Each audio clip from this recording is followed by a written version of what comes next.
Specifications ng e-loading machine from Aira. Ang e-loading system na ginagamit natin ay the Foxtecc e-loading system. Sa mga hindi pamilyar kay the Foxtecc, sila ay nasa e-loading system na since August 2018. Pwede itong i-operate with or without internet, kaya nga kilala siya as offline e-loading.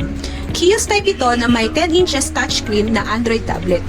Malalaki ang logo at ang mga instructions naman ay napaka-user-friendly para kahit bata o matanda ang gagamit ay okay ito. Pwede ka na rin mag-load dito ng all networks. Open na rin ang GCash In, Maya Cash In, pati na sa CoinsPH at Palawan Pay. Meron ding pangbayad ng bills payment sa mga common billers and from time to time naman ay nagdadagdag si the Foxtecc ng iba pang billers. All type of coins at paper bills na luma at bago ay tinatanggap na rin ng ating Mendo machine. And lastly, adjustable ang transaction fee natin kaya ikaw na ang kahalang mag-set ng markup mo o yung tubo mo per transaction sa machine.